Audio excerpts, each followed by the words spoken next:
the pines will gather to give our faith so true. I don't like the place. I don't love the place. I live the place. It's really nice to know that we have people like this in the Spartan community that can band together and do that, you know, as a family.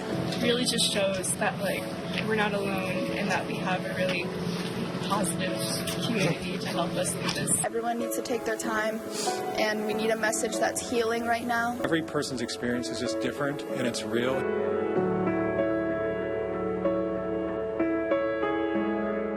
I will always try to remember the day. I hope everybody takes a pause and says a prayer and gives a little appreciation in their own mind on what happened a year ago and what can I do to make sure this stuff doesn't happen again.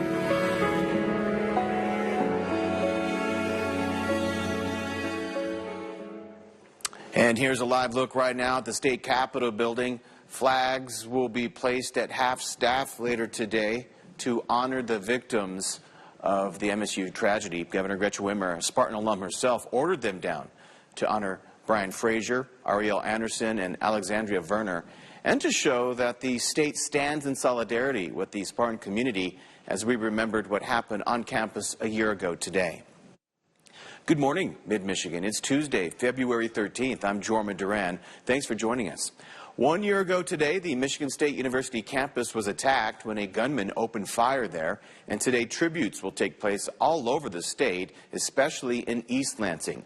Most classes are canceled at MSU, but the campus will remain open to provide services and support for the community. There will be a Healing Through Kindness and Service event at the International Center and the Hannah Community Center from 10 to 2. Activities will include preparing supply kits for K-12 students and decorating bags for the Kids Food Basket program.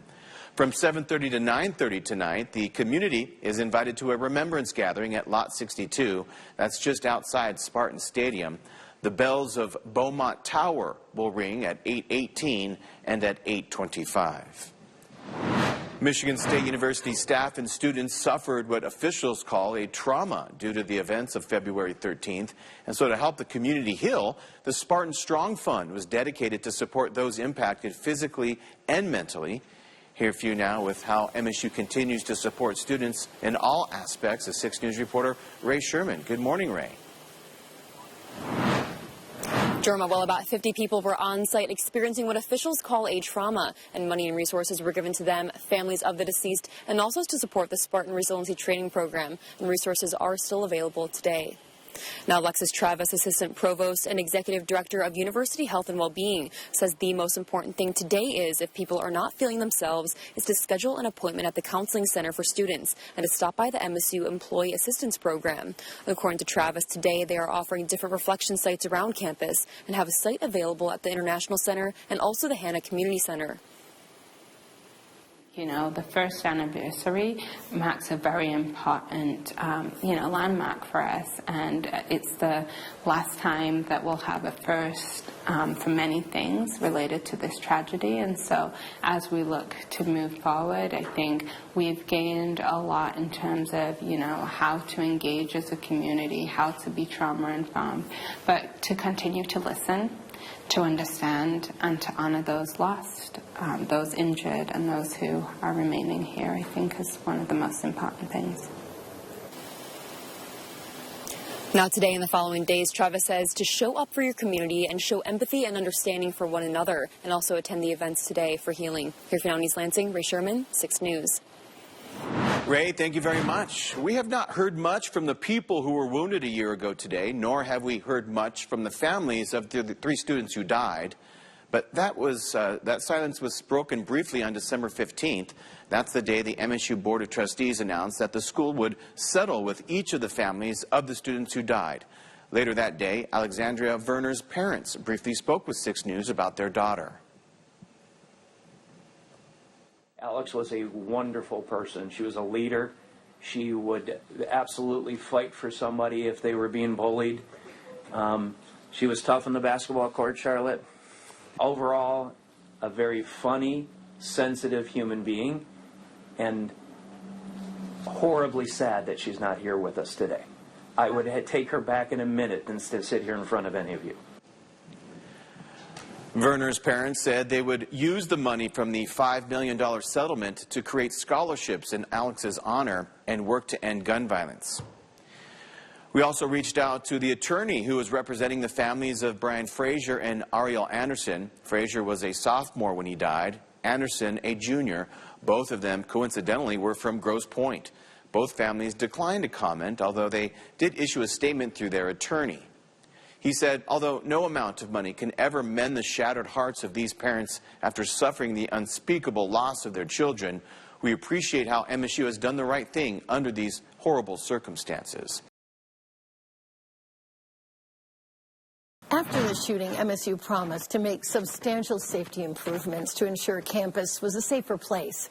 6 News reporter Nick Simon has spent the last month exploring if Spartan leaders followed through on their commitments. He's here for you now with that story. A report concluded that one of the biggest problems the night of the shooting was that the gunman was able to simply walk into a campus building after hours and roam the halls until he found an open classroom. Now, all buildings require you to have a key card after hours. MSU says it's installed more than 600 locks on classroom doors, but around 150 still need them.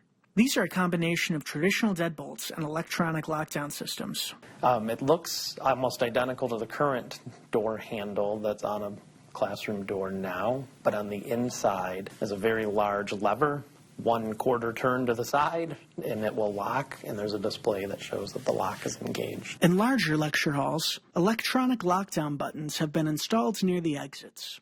Pressing that button electronically will lock down all the other doors in the room, so you don't have to run to each door and do a thumb turn lock. If one of those buttons is pressed, an alert is instantly sent to the police, who will be able to access live camera views of the area, including hallways and exterior doors of the building, to help direct first responders. And all of it will link directly to a new $2 million security operations center that will be staffed 24 hours a day. Eventually. When there's an incident that they're responding to, they can call the SOC for more information. What kind of alarm is it? What video do we have nearby? This facility is still under construction, but officials say it will eventually include 10 workstations that will have at least 3 operators at any one time. Right now, they're operating out of a temporary location. Our police patrol have contacted our SOC for more information. It's been great. It's been successful so far. Now, the video we've shown so far comes from Bessie Hall. Security officials say that the work there is done. But we also checked some other buildings on our own, and the situation there looks a lot different. Every exterior door is supposed to have some sort of security. We found buildings where people can still walk in off the street after hours. When you get inside, there are no cameras covering the doors, and we couldn't find any cameras in the major hallways outside of classrooms. As for classroom doors, most of the smaller rooms appear to have new locks, but many of the larger ones are still waiting to get upgraded. The more we looked, we also found several labs and study areas with little security at all. These were rooms with wide banks of windows and doors that were not able to lock from the inside.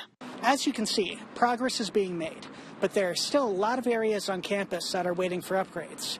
We talked to students, and we found that they feel the same way. We asked more than 100 students if the efforts made by the university in the last year have made them feel any safer on campus. Around half of the respondents said no, 10% said yes, and another 40% fell somewhere in the middle. That means, even with the new physical security improvements, a sense of security has been a lot harder to bring back to campus. Here for you in East Lansing, Nick Simon, 6 News. We also wanted to catch you up on some of the students who were injured in last year's shooting. In fact, at least one of them was back on campus today. Guadalupe Wapia Perez, or Lupe, was a junior in the hospitality business program at this time last year. And despite numerous injuries and numerous surgeries, she is back at school. Earlier this afternoon, she was at a lunch sponsored by the offices of MSU's Migrant Student Services. She is a part of one of their programs, the College Assistant Migrant Program, or CAMP. She was joined by her family and a little brown dog as she met with CAMP faculty and students. It was this community that many students of migrant workers and Latino backgrounds that a school official said made it easier for her to come back to campus. She's definitely turned a corner, and she's smiling, laughing, and it's a sign of her becoming what she came here for, and that is to be a student. The survivors also include John Howe. The international student from China was studying sports management when the shots rang out, paralyzing him from the chest down. Howe is also apparently a big fan of NBA star James Harden, and when Harden found out that Howe was a fan, he dispatched members of his crew to Sparrow Hospital, where Howe was staying. Just 10 days after the shooting, they brought some smiles to Howe's face with some souvenirs and a virtual visit with Harden himself. Harden promised they'd meet in person, and he made good on that promise a few months later. Howe, who was out of the hospital, went to Philadelphia to meet Harden before a big game between the Boston Celtics and Harden's 76ers. Harden went on to score 42 points that night before signing his sneakers and handing them over to the Spartan. Howe says Harden taught him to keep strong. The only survivor who has spoken publicly has been Troy Forbush. He's the Okemos native who was wounded in Berkey Hall 1 year ago. While his wounds were serious, he was among the first to leave the hospital, and less than 6 weeks later, he was at the Michigan Capitol. That's where he joined a March for Our Lives rally in support of stricter gun laws. He told the crowd what happened to him the night of the shooting and said lawmakers needed to take steps to make sure that that would never happen again. This is more than being at the wrong place at the wrong time. This could happen anywhere, at any time in this country. This has to end. And Troy isn't the only member of his family speaking out. Less than a month after the shooting, his mother testified about the need for stricter gun laws in front of Michigan's House Judiciary Committee. Well, we don't have as much information about another mid-Michigan student who was wounded. The family of Livingston County's Nate Statley hasn't given an update since last summer, but their last post was a hopeful one. Nate's brother Josh posted in July that Nate had been to several rehab facilities and that he was talking and laughing again. But the post suggested that Nate had limited mobility and the family would need help renovating the house and a van with a wheelchair lift for the day when he would come home. The family has ended donations to the GoFundMe page, but not before it raised just over $300,000. Congresswoman Alyssa Slotkin was on MSU's campus this afternoon to be with the grieving members of the Spartan community.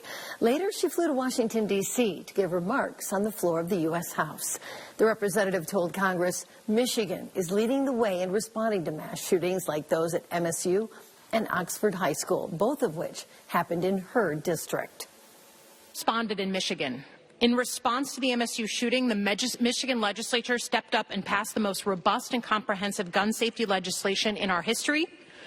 In our courts, we just recently convicted the mother of the shooter in the Oxford High School shooting. We are setting an example of how to respond when our kids are crying out for leadership. The new gun laws alluded to by the Congresswoman take effect today. The timing is no coincidence since they were passed partly in response to the MSU shooting. And those include so-called red flag laws, allowing judges to order someone's guns taken away if they're determined to pose a threat to themselves or others. The new laws also include expanded background checks for gun purchases and safe storage requirements for guns in households with minors. Supporters of those safe storage laws say just hiding a gun is not enough to keep it out of the hands of kids, since they often know or can find where guns are kept. In light of this new requirement, 6 News hosted a gun lock giveaway today at our studio in Lansing and at the police station in Jackson. Even before the event began, people were lined up to get their free gun locks. And by the end of the day, more than 100 had been handed out. Thank you to everyone who came by to say hello and get the equipment they need to keep their guns safe. Tears and embraces tonight at Michigan State University as Spartan Nation came together to mark 1 year since a mass shooting killed 3 students and injured 5 others. Josh Sanchez was there for the somber reflection ceremony. He joins us now with details on this emotional night. Yeah, that's right, Sharon Siobhan. 1 year ago, the campus was lit up in the flashing lights of police and fire crews during a terrifying night. And now emotions of fear have been replaced by those of solidarity as green lights glowed together as tributes swelled around campus. The grounds around the Spartan statue became the site of pilgrimage for many in the MSU community for the Remembrance Gathering tonight in the shadow of Spartan Stadium. Sophomore Connor Dunn came with friends to reflect on February 13th, 2023, the lives lost. Brian Frazier, Ariel Anderson, and Alexandria Werner. After going through what happened last year, I just assumed to myself that I needed to pay my respects in order to kind of move forward. Looking back at the last year, he says to be a Spartan is to stand with this community. It's about us being together as a school, as a community, just as one group under the name Spartan. After the crowds of students, faculty, and staff, and people supporting the green and white spent time at the Spartan statue, they made their way to the Remembrance Gathering at Lot 62. One of them, Marissa Gilson, who held up a free mom hugs sign high for students to see. I knew at that time they were hurting and scared, and rightfully so. And it's a humbling honor to be able to just do the smallest part to help heal. Among the glow of luminaries, people reflected on pieces of paper for a community art project. Therapy dogs were also on campus, and the school offered other spaces for students to quietly reflect.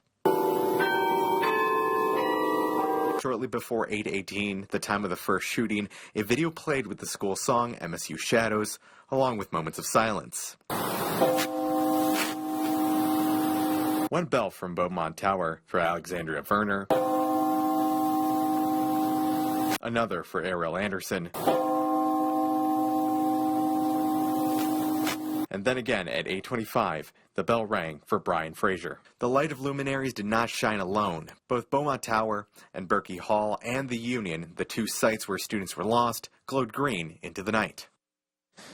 Sherry Siobhan, nearly everyone I spoke with tonight told me that being a Spartan this week means community, something that was on full display across campus tonight. Back to you.